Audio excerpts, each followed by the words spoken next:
And now we move to the second lecture of our morning session, which will be presented by Professor Karsten M. Professor Meyer is the head of the chair of Inorganic and General Chemistry of Erlangen-Nuremberg University in Germany. He is owner of a large number of different awards, like Alfred Sloan Research Fellowship. He is a lifetime honorary member of Israel Chemical Society. In 2009, he received the Dalton Transaction European Lectureship Award, and at the same year, he was awarded by Japanese Society for the Promotion of Science Award, and he is fellow of the Royal Society of Chemistry. And at the same time, he is a professor of Nagoya University of Technology. Professor Meyer, please. Thank you very much. Is this on? Yes. Okay. Thank you very much for the introduction, Mr. Chairman.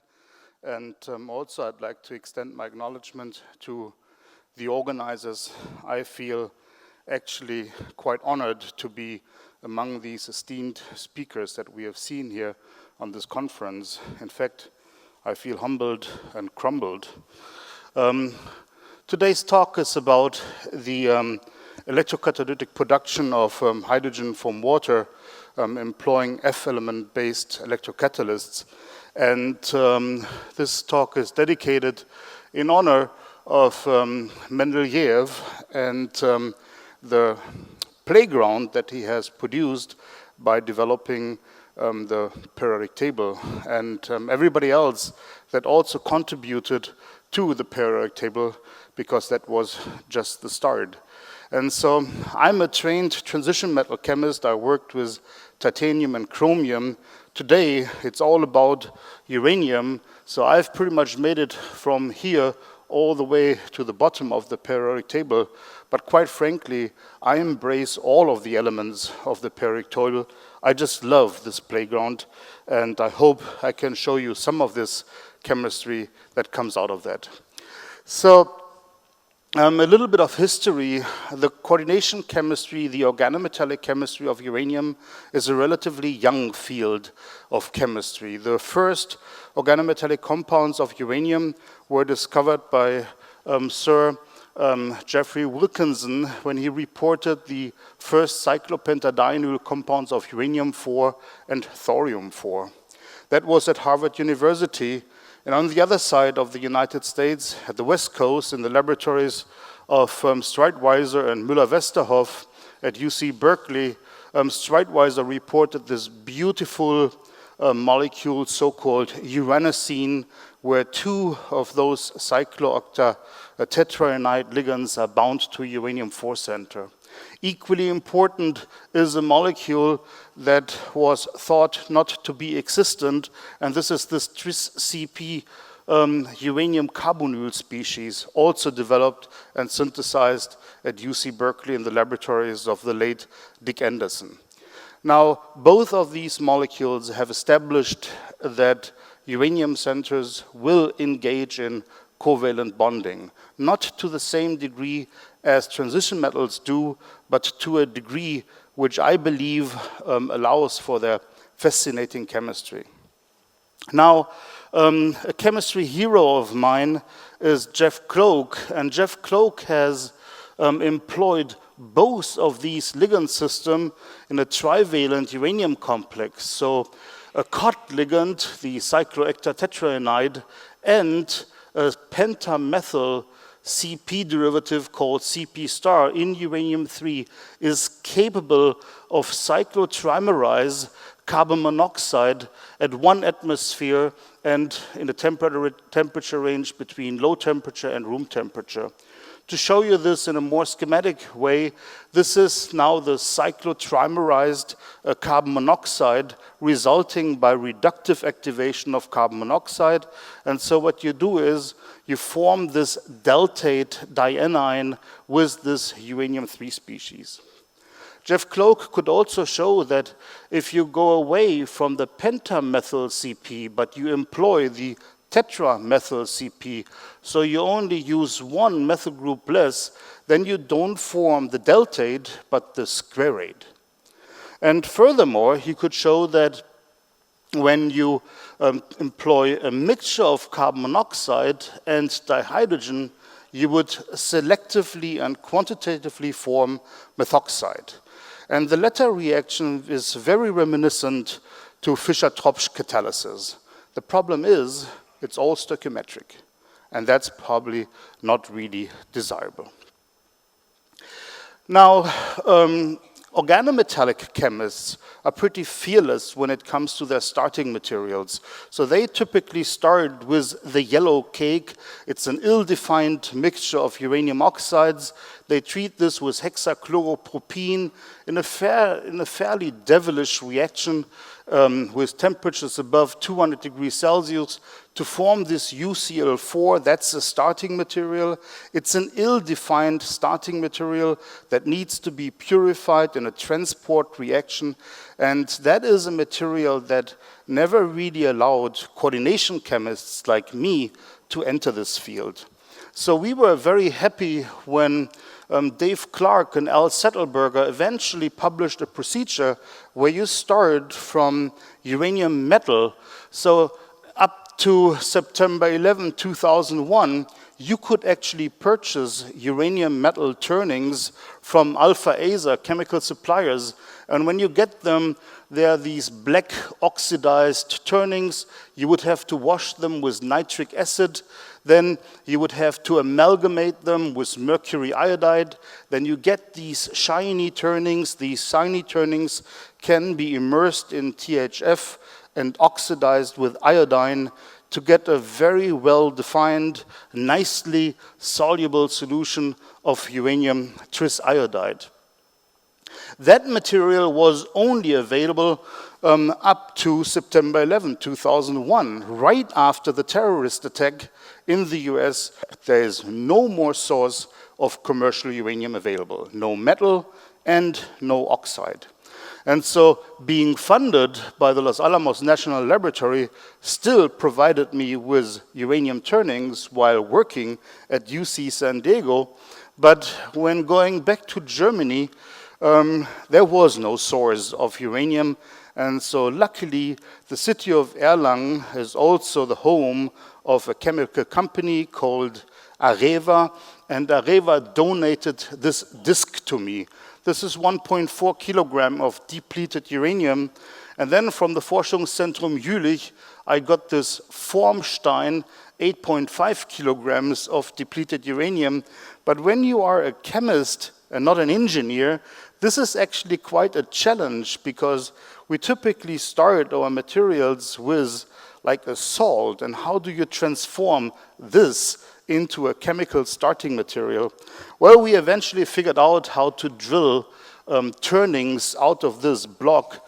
And now, because we drill these turnings in a glove box, now our turnings are beautiful, shiny, and freshly prepared turnings are so reactive that you can immediately take them. You don't have to amalgamate them anymore. You can immediately take them, suspend them in THF, and oxidize them with iodine to get this beautiful material. There's only one slight problem in Europe.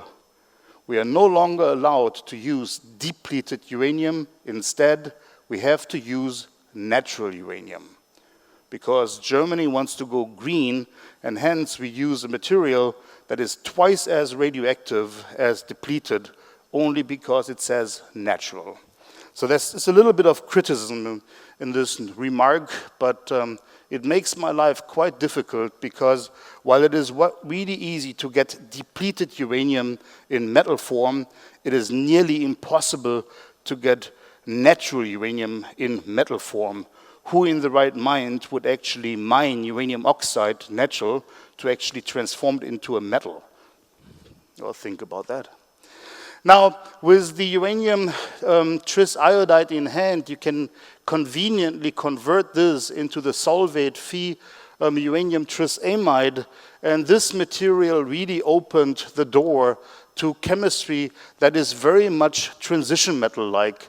And so here we see a uranium compound in its highest oxidation state, where the highest oxidation state, uranium-6, is not stabilized by an oxo or fluorido ligand.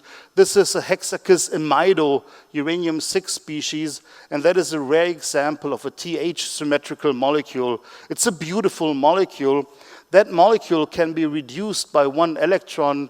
You put an electron in the non-bonding FXYZ orbital to generate the monoanion, and this is not a cut and paste error because these two molecules are both the same and are very reminiscent to ferrocene, ferrocenium. You can really swap that electron in and out because it's a non-bonding orbital that is occupying that electron. Now this is uranium-6 and uranium-5. We go down to uranium-4, and from the laboratories of Margaret Jane Crawford at the Technical University of Munich in 2005, this uranium heptakis azido complex was synthesized. By weight, there is more nitrogen in this compound than there is uranium, and everybody who knows about azides probably would expect that this molecule explodes just by looking at it. But frankly speaking, this molecule is just unreactive as the uranium-6 and uranium-5 that I've shown you before. Now we go to the uranium-3 oxidation state. This is a molecule synthesized in the laboratories of McLeverty, Tuckards, Ward, Reingold, and Trofimenko. It's a bis-TP pyrazyl borate ligand. Two of those coordinate to uranium. It's a rare example of an icosahedral N12 coordinated molecule, but although uranium-3 is the most reactive oxidation state in uranium chemistry, this molecule is unreactive. And so all of these molecules that I've shown to you, they are aesthetically quite appreciable, but they don't do any chemistry. And so the reason for that is that pretty much all of these molecules that I've shown to you, they look like snowballs, and even the large uranium center is eventually coordinatively saturated when it is bound to 12 ligands. And so we spend a tremendous amount of time synthesizing tailor-made ligands for small molecule activation. I mean, we need a ligand, a chelating ligand, that stabilizes a uranium center in a reactive oxidation state, but still allows for a small molecule to bind, to get activated, and eventually functionalized. And so we have looked at a variety of ligands that all have the same features. They all have an anchor. In this particular case, the anchor is a 9-membered tricyclononane, which is a lousy ligand for uranium, but it protects one side of the uranium center. And then the ligand is functionalized with 3 pendant arms, and those 3 pendant arms are here phenols. Those phenols coordinate to the uranium center in this trigonal coordination. Now, most importantly, we introduce steric bulk that is perpendicular to this coordination plane. And the sterically bulky ligand here are elemental functionalities. Now, it doesn't really seem to be a sterically encumbered system, but when you look at the top view and you now look at the space-filling top view, you know that the uranium center is fairly deep buried inside this system. And that actually is probably the most important feature of this presentation. We need steric bulk to protect this molecule, to protect it and prevent bimolecular decomposition reactions, namely dimerization. Okay, so I will point this out one more time. However, this system can still bind small cylindrical molecules such as the carbon dioxide ligand as shown here. Again, the structure looks wide open, but it really is not wide open. The CO2 is tucked into a very tight cavity of 3 elemental substituents. Now, with this system that I just presented to you alone, we managed to actually bind CO2 and activate CO2 by 1 electron. we also could actually lower the steric encumbrance and employ the T-butyl derivative to cleave CO2 to actually form carbon monoxide. We can insert CO2 into uranium element bonds to form amino acids. In principle, we can close a synthetic cycle and eliminate the functionalized CO2 as its amino acid. But of course, I mean, this is a stoichiometric reaction despite the fact that we can close the cycle. We can do multiple bond metathesis. A uranium-5 imido species would react with CO2. The driving force to make this uranium-5 oxo species is tremendous, and then will give you the functionalized cyanate. All this chemistry is actually kind of cute, and when my group accomplished these transformations, every time I was really baffled and astonished. But there are the two reactions that we could not accomplish with these molecules. I mean, if you want to activate and transform CO2, all of this would be chemistry that is not expected. Carbonates and oxalates, that was expected, and with these two derivatives, we could not accomplish carbonates and oxalates. Only when we introduced a molecule or a group, the neopentyl group, that has steric encumbrance in between T-butyl and elemental, then we could catalytically reduce CO2 to carbon monoxide and carbonate, and we could also form oxalate. Now, at this point, during those years, we started to realize that, yes, the catalytic transformation of carbon dioxide into carbon monoxide and carbonate is a useful reaction because carbon monoxide could be fed into the Fischer-Tropsch catalysis, but not if you employ like an excess of potassium graphite. You want to use electrons, but those electrons should not come from this tremendously expensive and also a bit dangerous reductants. So here in 2012, 2013, we were talking about and thinking about electrocatalysis. Now we have learned how to control reactivity by changing groups at this point at the phenol. We have also learned that we can change reactivity by changing the anchor from tricyclononane to a single nitrogen atom. But the anchor is pretty much only there to protect the bottom of the uranium center. Eventually, we also wanted to introduce functionality in the anchor, and we have now employed an arene moiety to actually add more chemistry to it. And so Henry Lapierre was the first, Suzanne Bard was the first to synthesize this particular ligand. And although seemingly trivial, this is a very, very, very difficult synthesis. But eventually we get these ligands, and what we like about the arene-anchored ligands is that they have a set of pi antibonding orbitals. And these pi antibonding orbitals are empty. And when you want to synthesize a low-valent electron-rich metal complex, you can use these these empty pi antibonding orbitals to overlap with my favorite F-element orbital, which is the FXYZ orbital that you have already seen in the introduction. That forms a very efficient delta bond, and this delta bond can then be used to stabilize low-valent species because you do need electrons to activate stable molecules such as CO2, carbon monoxide, water, H2, and so on. Now, when you look at this delta bond in a very naive way of thinking, and I am actually a naive chemist, I look at molecules, I appreciate them, I look at these orbitals, and I'm thinking that this orbital here would actually allow you to put this molecule on an electrode, and the electrode could then communicate via the delta bond to the uranium center to do chemistry. And so here is the graphical representation.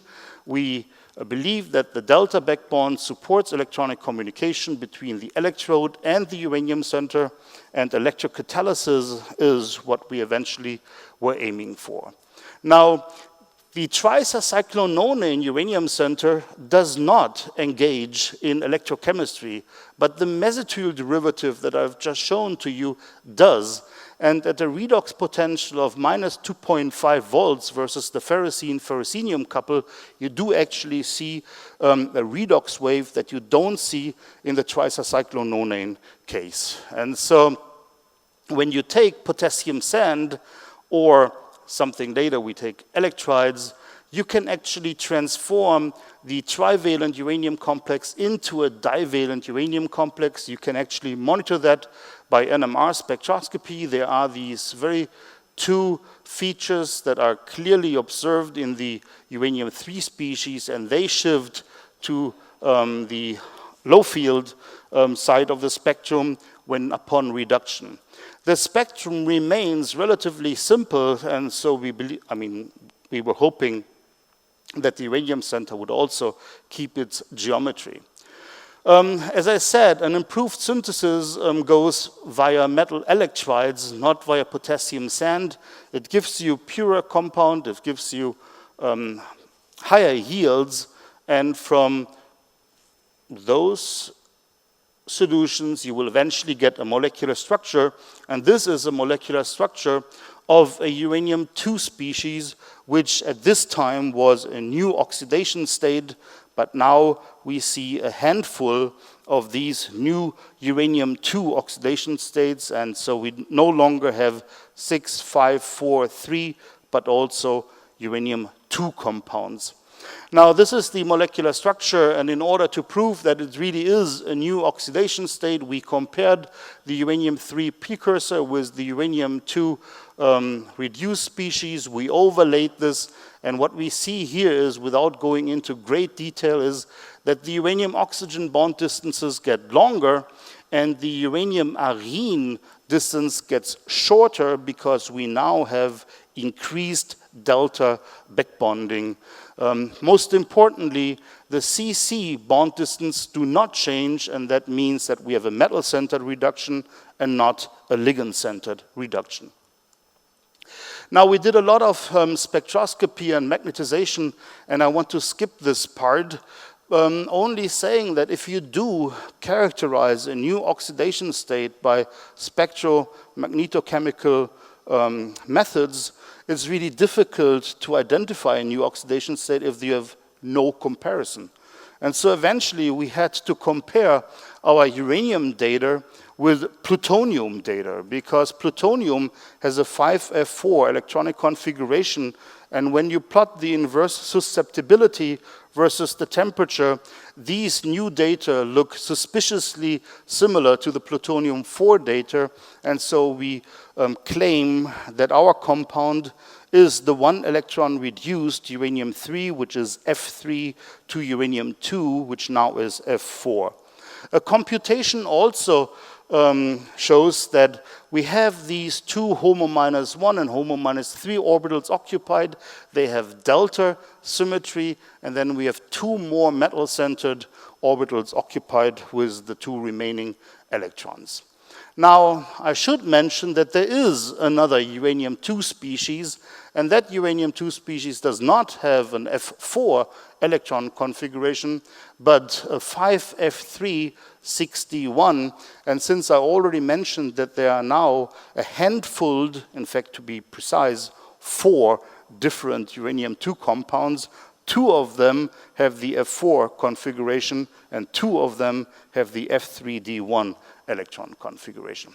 Now, coming back to the delta bond, this is the bond that we wanted to see in electrocatalytic applications. And we do have the uranium-2-3 couple now, we have the 3-4 couple, we have the 4-5 couple. In fact, we also have the 5-6 couple now, but for some reason it's not showing here.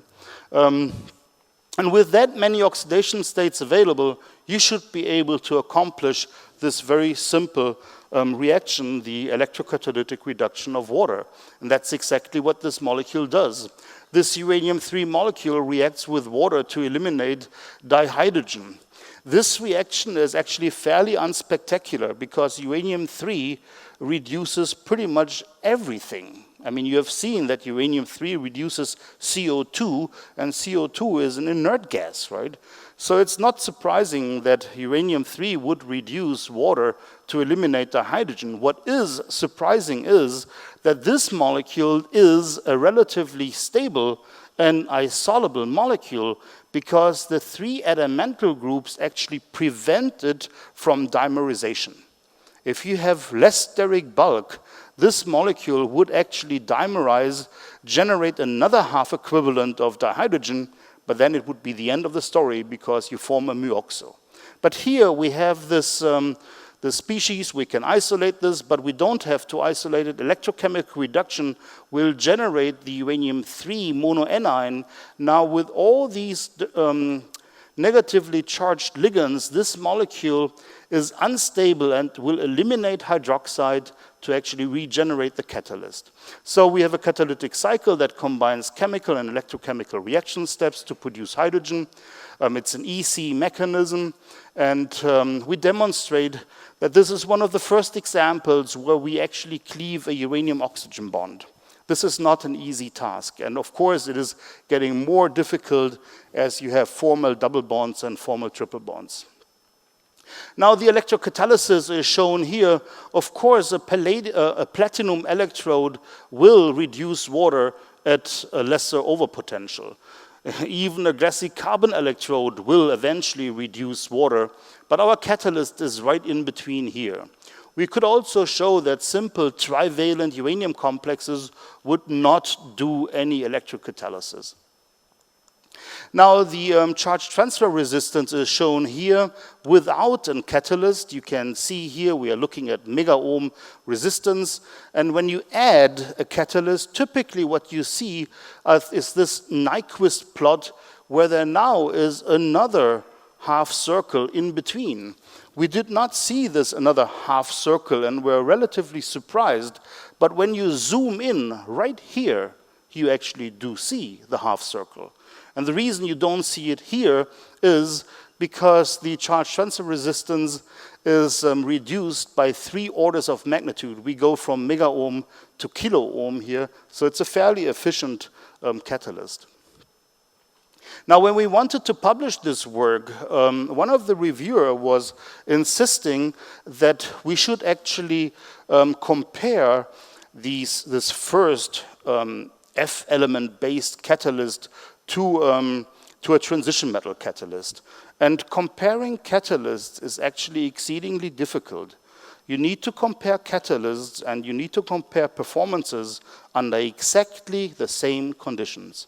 So I contact a friend of mine, Dubois, who has the most prominent and the most performing nickel-based electrocatalyst. And he said, Karsten, I can send you that material, but it won't help you for your comparison because A, the nickel catalyst is not soluble in water, and B, it doesn't reduce water, it reduces protonated DMF.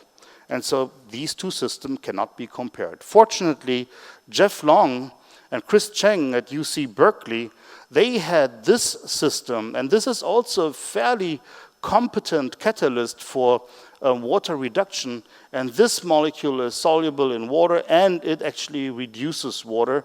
And so we had to compare our catalyst with the molybdenum catalyst here shown in magenta. And what you see is probably here that our uranium catalyst starts to kick in at a lower overpotential, but then when the molybdenum catalyst kicks in, the molybdenum catalyst is considerably more active than the uranium catalyst is. Well, eventually the editor was convinced, and we now report that the catalyst lowered the overpotential by ½ volt. It increased the steady state electrolysis current by a factor of 10, and it lowered the Faraday resistance by 3 orders of magnitude. We were wondering, I mean, these two molecules look very similar, and we wondered why this one is an active catalyst and this one is no catalyst. And so is it the mesotylene anchor? Is it the delta buck bonding, or is it structural flexibility? maybe there's an additional coordination side. And so we looked a little bit at the mechanism and started with the stoichiometric reaction. Sure enough, this molecule reacts with water. It produces dihydrogen. It forms a hydroxide species, as can be seen nicely in the vibrational infrared spectrum. And the reaction is surprisingly clean. I mean, I should actually add a note. In uranium chemists, the most uranium chemists actually try to prevent water by all means, because molecules, uranium molecules, are so exceedingly sensitive towards water and oxygen that our students are drilled to actually work under water-free and air-free conditions. So if you actually add water on purpose, you are surprised to see that it's a relatively clean transformation. We also got a structure, and without going into great detail, this structure is one of the very few structures in which the compound is not trigonal symmetric, but it is actually 6-coordinate with this tetragonal plane, where now a THF binds in the equatorial plane. It opens up this trigonal plane to allow the fourth ligand to come in equatorially. So this seems to be super important. Now, if you think about the mechanism, you can think about a few situations. You could imagine that you have an oxidative addition to form a uranium-5 hydroxide hydride. This uranium-5 hydroxide hydride would then eliminate H dot, H radicals, to form the uranium-4 hydroxide that we isolate. You could also imagine that you have simple homolytic cleavage that forms the uranium-4 hydroxide right away and H dot.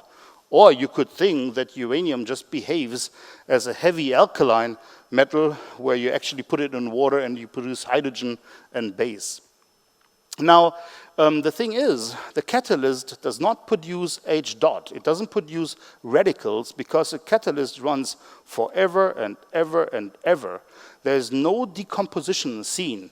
And that suggests that we don't have H dots. So Dominic, my student, he suggested that why don't we propose that we have an oxidative addition similar to the mechanism proposed by Chris Chang and Jeff Long. And now from this uranium-5 hydroxide hydride, we eliminate dihydrogen and generate a uranium-5 oxo species. Now that mechanism doesn't involve radicals, but this mechanism also doesn't give us the uranium-4 hydroxide that we have isolated. And so Dominic continues and says, well, and what we then see is subsequent comproportionation, where a uranium-5 oxo species comproportionates with a uranium-3 aquo species to give you 2 equivalents of uranium-4 hydroxide. And I said, well, Dominic, this is clever, but this is a very, very bold statement because this oxidative addition here from uranium-3 to uranium-5 is very unlikely because not very often seen. And this comproportionation I've never heard of in uranium chemistry. And so we asked Laurent Marron to help us and compute the reaction profile, and the reaction profile seems quite reasonable. You add water to the uranium-3 species, then you put the water in the equatorial plane, you have this transition state. This transition state is confirmed by a molecular structure where water actually coordinates to neodymium, like a derivative of our compound. And we also see that then in the water-splitting transition state B, as shown here, we have one electron that comes from the uranium center, another electron that comes from the arene to actually accomplish the 2-electron oxidative addition to give the hydroxide hydride. This hydroxide hydride then forms the dihydrogen is eliminated and gives the uranium-5 oxo. This uranium-5 oxo is an immediate that we never see because the uranium-5 oxo will then immediately engage in comproportionation to give the uranium-4 hydroxide. Now this is computation. I do appreciate Laurent's contribution to our chemistry, but I also believe they can pretty much compute everything. And so we needed to look further into the mechanism.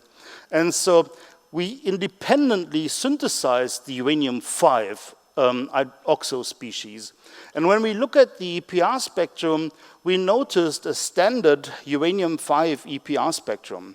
But Dominic is a very careful student, and he also noticed this little signal here.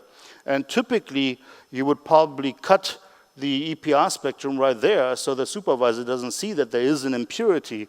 But, but Dominic actually said, well, let's see what this is. And so at 7 Kelvin, you see a standard uranium-5 spectrum, but at 90 Kelvin, this spectrum now becomes dominant, and we have a spectrum centered at 1.997 with a line width that is very characteristic for an organic radical, and that's exactly what it is. I mean, it's not a uranium-5 species, it's a species that has actually radical character, a charge-separated state within the uranium oxo species, and that's pretty much nails it.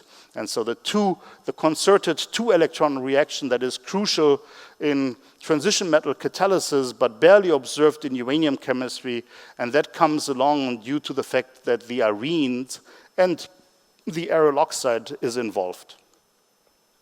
Now, as I said to you, I'm a chemist, and I'm a trained chemist. I want to see chemical proof of a mechanism. And probably the most elegant reaction that Dominic carried out is this reaction shown here. So the comproponation is actually what I doubted. And so he said, well, we can isolate the uranium-3 species. We can independently synthesize and isolate the uranium-5 oxo species. This is the comproponation if water is present, and this reaction gives you two equivalents of uranium-4 hydroxide and nothing else. And you can see that this reaction is just very, very clean.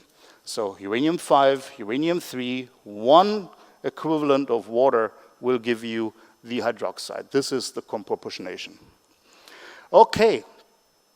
Now, the overpotential at 1.3 volt is still a significant overpotential, and I'm not going and staying here and stating that this catalyst will save the planet. No, it will not save the planet, but we wanted to address this overpotential. And of course, when you are working at the bottom of the periodic table, especially when you're working in Germany, there is no way I could do thorium chemistry or even plutonium chemistry. And so Dominic meets Bill Evans, a very prominent F-element chemist in the United States at UC Irvine, and suggested that we are looking at the lanthanides. And so together with Bill's student, we synthesized all of the lanthanide complexes and could show that every single lanthanide complex is actually electrocatalytically active. So you don't have to do uranium, you can also do lanthanides if you fear the radioactivity of uranium, for instance, and you can see that you can fine-tune the potentials quite nicely. So for instance, samarium has a lower overpotential than uranium has, and neodymium has a higher overpotential than uranium. Eventually, you're losing driving force, and the reaction no longer proceeds. The mechanism is different. I showed you for the actinides, we started with low-valent uranium-3 and then get to the uranium-4 hydroxide that is electrochemically regenerated or regenerating the catalyst. In lanthanide chemistry, we need to do the reduction first to get to the divalent state, and then the divalent state will produce hydrogen from water. Okay, you have seen quite a bit of chemistry, actually. You have seen the carbon dioxide chemistry that was started with Ingrid and Hidetaka Nakai up to the latest chemistry done by Dominic. So pretty much you have seen uranium chemistry covering 20 years of work with many talented students, but I want to point out that Dominic did the water splitting catalysis, Henry Storms Lapierre did the divalent uranium. That is a masterpiece in synthetic chemistry, I believe. We are grateful to Jeff Long and Chris Chang and their student David Z, because without their molybdenum catalyst, we will not be able to publish this work. I also want to thank Bill Evans and an old friend of mine, Arnie Reingold, for the lentonite work, and Chet Palumbo did synthesize all of the lentonite complexes of this particular ligand system. And last but not least, I must thank Vadim Kukushkin and Alexander Mikadov. These two people actually saved my life, because my computer died on my way to the conference, and I would have not been able to present this presentation without Alexander. He actually gave me his computer that is up there. So thank you very much for everybody that helped me getting this talk together. I had a really, really rough time when I arrived here, and I was really, really nervous that I could not give this presentation. So we do also a lot of computation. Most of the computation is carried out in my laboratory, but for like most advanced computation, we rely on Laurent Marron. We do a lot of electronic structure calculation and spectroscopy with Stephen Conradson, Dave Clark at Los Alamos National Laboratory, Norman Edelstein, Wayne Lukens, and Lawrence Berkeley. And we also do one with Melissa Deneke. If I have a couple of minutes, I'll show you where I come from. Do I have a couple of minutes? Just for a few slides. So this is my university. The university was founded in 1742. Of course, when it was founded, the students and professors were in this building, the so-called castle. Now the university administration is in there, and they moved us, the scientists, pretty much into the woods, and that's our campus, and this is inorganic chemistry, where we did our work. Now, I'm coming from the state of Bavaria. Those are the two southern states of Germany. And if you do not know the southern states of Germany, you probably know that Porsche and Mercedes coming from this state, and BMW and Audi come from Bavaria, that state. We are located here near Nuremberg, that is approximately 200 kilometers away from Munich, and only 2 hours away from St. Petersburg. I mean, when I came here for the first time, I was quite surprised. Everybody knows the Oktoberfest in Munich, but let me tell you that there is a very much nicer fest in Erlangen, the so-called Bergkirchweih. It's considerably it's prettier than the Oktoberfest, and everybody that comes to Erlangen should join us. Erlangen is between Nuremberg and Bamberg. Nuremberg has been a political powerhouse in Germany since the 12th century. This is Nuremberg Castle, and Bamberg has always been a religious center with the Bamberg Cathedral, one of the oldest and largest cathedrals in Europe, built around the year 1000. We do have a very nice spring season. We enjoy a very nice spring season with cherry blossom. And when I showed this in Japan, the Japanese were not very impressed by our cherry blossom, but I told them our cherry trees actually have cherries and we can eat them. Their cherry trees, I believe, have no cherries. Our summers are nice. We have wild orchids and sunflowers and flower meadows. And our winters are probably not to compare with the winters you see here. We have very little snow, like a few centimeters. But I mean, that's pretty much where I'm coming from. With that, I would like to thank my group one more time, and I'd like to thank you for your attention. Thank you very much.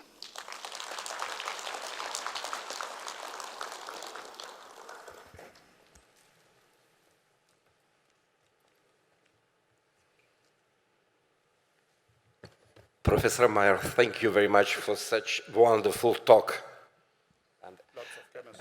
And now we have to offer our small gifts to the plenary speakers of this morning session.